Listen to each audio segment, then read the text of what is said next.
So first things first, Aaron. How are you? Good. I'm good. I'm excited to be out here back in the Netherlands, and I'm excited to be sharing a new record very soon. Mm.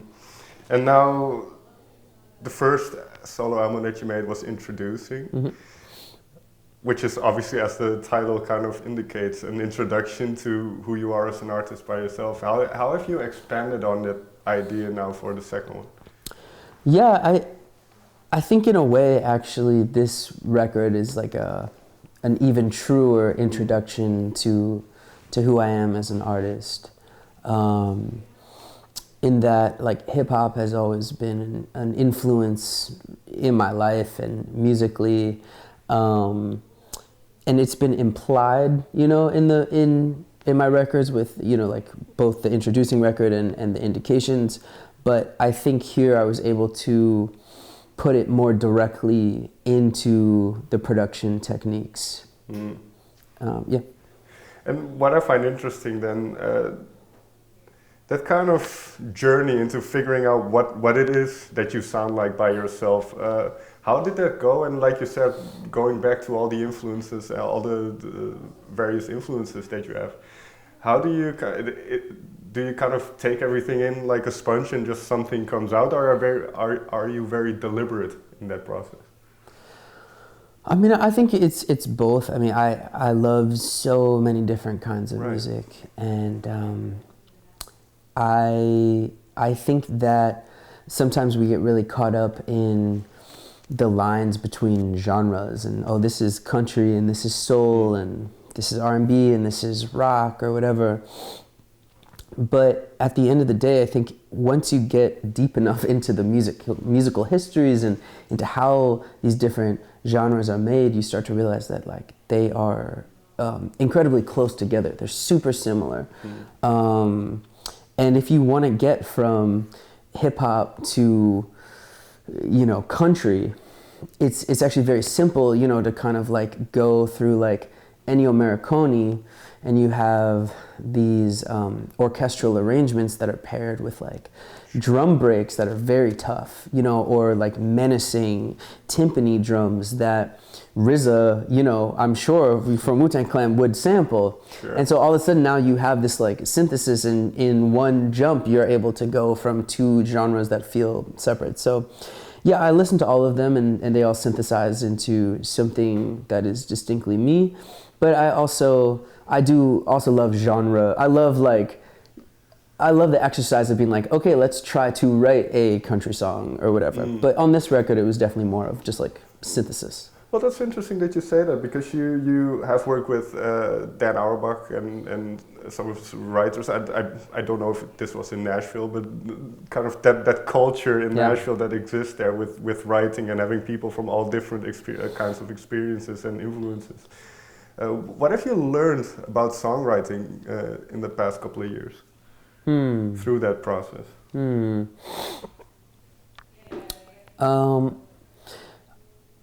I think over the past couple of years, I've learned that there are lots of valid ways to write a song. I don't know who said it first, but there's a saying in English, which is, the only rule is it has to work.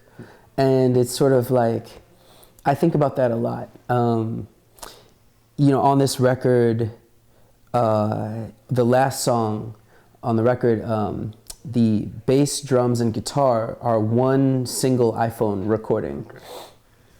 And so we started building off that demo, and normally we don't give ourselves permission to just sort of like use that. You say like, oh, this is the demo. Even though I love it, I have to re-record it. Here it was just sort of like, I just realized if that has the magic, then use it.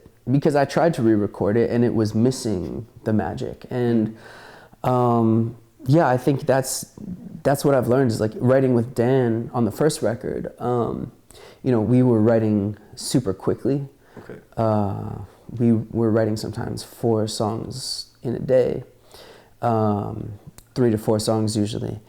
And that's also a great way to do it, because first instinct is a sacred instinct, you know. But also tinkering, you know, until it feels perfect and ornate, you know, in a way that Curtis Mayfield might. That's also a great way to do it. At the end of the day, if your music moves people, whether it's simple or complex, if it moves people because it has flaws, or because it's utterly perfect, or it's utterly perfect because it has flaws, like, it's all valid. Well, it always reminds me of it's a lyric by Oasis, but true perfection has to be imperfect. Yeah, which is a very interesting. I mean, it's a very interesting thought that kind of, and obviously what perfect means to somebody is obviously different than to somebody else. So, what is the barometer then for you? When do you kind of feel? Is it just simply a gut feeling? Yeah, it's a gut feeling. I mean, my body will respond to music sometimes. I'll get little like tingles. Mm-hmm.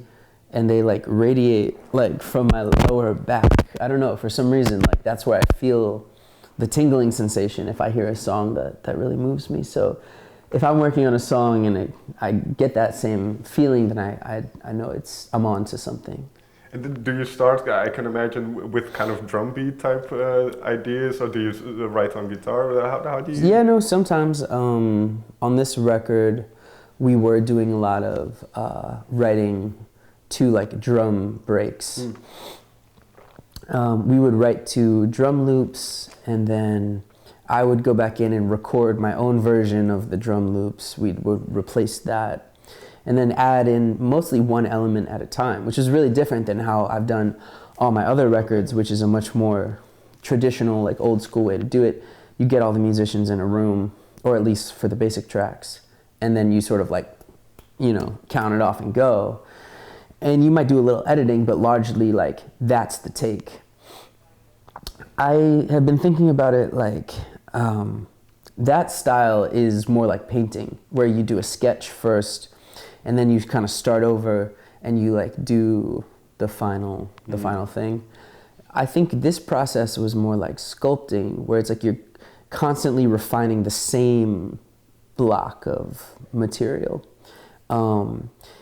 Because like we would just sort of, we didn't start over in a new session, we just sort of, the demo continued to build and things would be kind of swapped in or added in until it was the final product.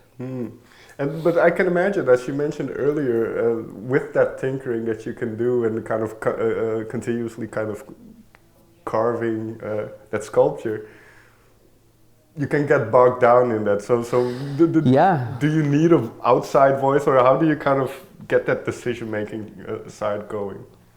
Yeah, I mean, thankfully I didn't do this album alone. I produced it with my friend Alex Goose, who's a hip-hop producer. And it was nice to be back in a producer role for my own record, because with Introducing, I learned so much from working with Dan Auerbach. And I also was not the producer. You know, I made a conscious decision to say, I'd like Dan to produce this record so I can learn from his process. And I learned a ton. And now I was able to apply those lessons that I learned from Dan, and also bring my experiences from the Indications, you know, as a producer together.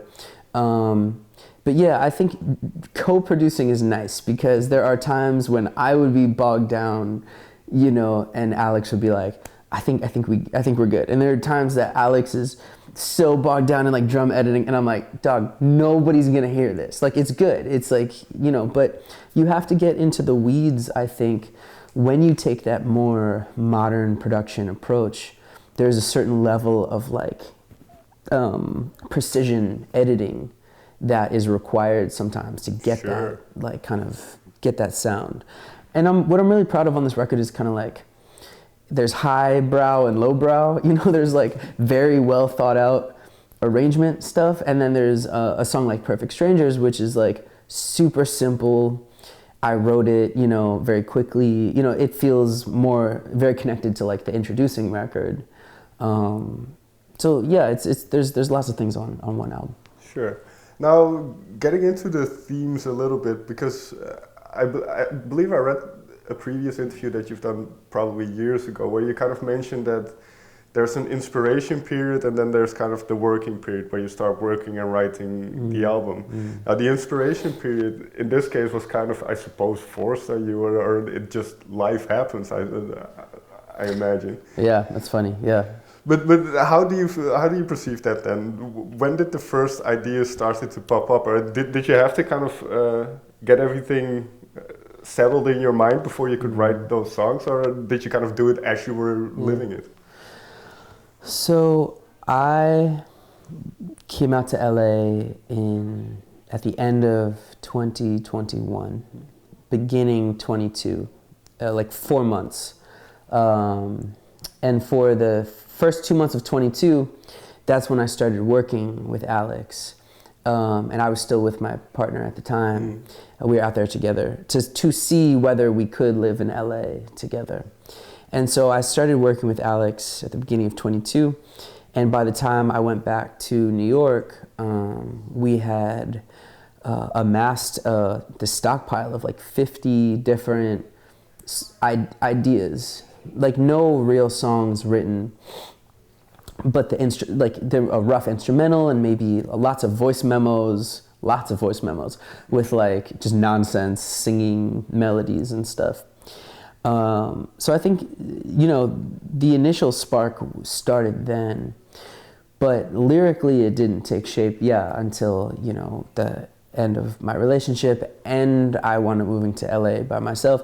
And my band, Durand Jones The Indications, we wound up taking a break just to rest, because 2022 is like our most intense touring year we'd ever had. We did starting in March, we did 7 of those last 10 months, like on the road. So we definitely like needed a bit of a break. And when I got out to LA, even though I was very sad, I was in a very sad, lonely place, I thought that I shouldn't write sad songs. I thought, like people like my love songs, they like my happies, people want to be happy, like I should just write happy. But I found myself having a hard time doing it. And I was in a session and I think it might have been Joshua Lloyd from Jungle, who I co-wrote some of these songs with, was like, don't try to fight it, basically. Like, don't just write, go with the feeling, And as soon as I did, the words started to come so fast, and the songs just started to take shape. And interestingly, I think once I started getting the sad songs out, I was able to also write happy songs. But I think when I was trying to suppress, that emotion in my creative work, it just made for like a whole traffic jam. Sure. But I like that you say that, because you can hear in the songs, obviously, that there is another side to these breakups. There can be strength in uncertainty and kind of forging a new path for yourself. Yes. And even in Into the Blue, it's kind of this thing like, we've been here before, we know what's going to happen, so let's just settle in this and allow yourself to feel these things. Yeah. But for you, like you said, it's very important to, like for instance on Play On, the line that I liked is nothing ever is truly lost. I mean that kind of optimism. Is that just experience in the kind of the tribulations of love, or where does that come from? Yeah, I mean, I think it is personal experience, and I really do believe that like life goes on, and I think it's hard when people hit these tough times in their life when they feel like life doesn't go on, when they feel like a problem is so big, or a personal tragedy is so deep, but you have agency over your life, and the sun will set and rise the next day, and life will go on, and it takes a healing process. And I think that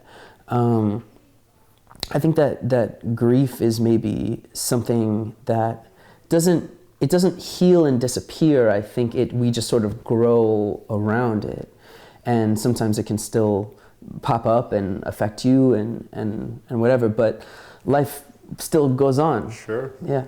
No, that like there's a song, "Time Will Tell," time will tell if these wounds will get the healing. So it's that process, and I think most people in this world have been through something like that. So it's so recognizable and yeah, real it feels like. And that's what I find interesting about not only your solo work, but then Durand as well with his album. Mm.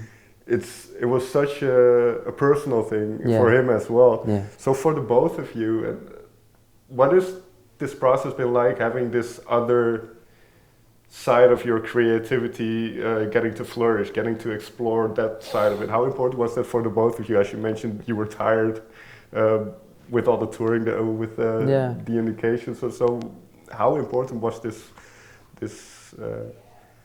break from that and getting to explore your own mind or creativity in this? Yeah, I think it's always healthy to have your own outlets. You know, when you are in a band, you are sort of in this kind of space of like creative negotiation, creative collaboration, but it's also like a certain like, you know, it's give and take, and it's not going to be your full, unadulterated, unfiltered vision. It's like, you know, different things. And I think that when you have your own space, you sort of like force yourself to do a little more, to be more self-reliant, or to try to actually like apply the lessons, you know, the lessons that I learned from Durand and Blake and Steve in the Indications. Normally when I'm with the Indications, I'm trusting them to do their part. When it's, you know, just me, it's like, it's my chance to sort of like practice the lessons that I learned from my collaborators. There's one thing, and I don't know if this is a good question, and if it's not, I'll cut it off. But, I saw on the kind of the notes that you did some backing vocals as well, and the thing that kind of it reminded me of was, I don't know if this ever was real, but Ray Charles singing, doing kind of the harmony vocals on "I Believe to My Soul." So what is it like to kind of harmonize with yourself and kind of figuring out how to get the best out of your voice with multiple kind of layers? Yeah, I mean, and interestingly, actually, Durand did a great job of that on his own record too. I think that, well, you know, when you harmonize with yourself, the harmony locks in a different way because you're using the exact same hardware. Sure. And I'm forming my vowels the exact same way. And, but I think if you want to, that's a very specific sound. So if you want to make it feel more organic, you have to kind of change a bit your singing style. A technique I learned is to hold your nose for one take. Or another production technique I learned from Gabe Roth from Daptone Records is if you're doing group vocals, not every time do the S's. Have one person, one character, one track do the S's. So yeah, I don't know. Singing with yourself, it's good. But I wasn't the only background singer. I was also singing with my friends as well. No, especially on things like Perfect Stranger, you can hear that it's different voices. Yeah. But I found that thought interesting because you have that movie scene where he's kind of, you see him recording all the different high voice, the low voice, all, and it's, well, since you mentioned kind of going back into the production and having some control over that, is that something you really enjoy? And if you look at Dan Auerbach, for instance, I spoke to him years ago and he said he doesn't like touring anymore. Basically, his dream is just to sit in the studio and make music all day. Is that something you can see yourself going towards as well, where that part of creativity becomes more important? Yeah, I mean, I love the creative process, and especially like producing for other artists, I think it's really fun because you get to use your musical knowledge to help clarify their vision, and then you get to use your kind of like not only your production skills but your like network of people, your community, to help an artist kind of like get the record that they're dreaming of, you know, out of their head and onto the recording. I do love playing shows.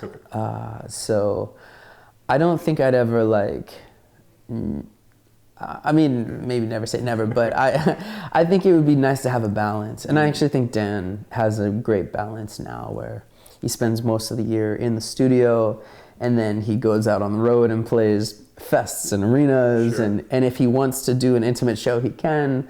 And if he wants to do a DJ set in Amsterdam or Paris, he can. It's like, he's got a great thing going. Yeah, I think he's figured it out. He's doing all right. He's got a real future in this biz, I think. Yeah. Final question then. Like, this kind of a similar question to the opening one, because introducing kind of this is, okay, here's Aaron Frazer, this is my solo work, now you have another album. What do you hope people hear in Into the Blue, and how do you hope they kind of perceive what it is that you do? I hope they hear, I hope that they do hear a sense of optimism, you know, even while navigating a tough time. I hope they find some encouragement in that if they are navigating a tough time, whether it's in love or in other walks of, you know, parts of life. Sure. And I want people to hear that my influences are, you know, how much I love music. I know that sounds, it's like ridiculous, like of course I love music, but every corner of the musical universe has so much possibility, so much beauty, so much like rich soil to just like draw from and enjoy. And I hope that people feel, you know, like in their own life, you know, in some way that you don't have to be one thing, that actually you can bring your whole self to what you do and, you know, not feel as much pressure to sort of be one person in one space and one person in another space. I think that's a beautiful place to end. So Aaron, thank you so much for taking the time to talk. Thanks for having me. It's good to see you again.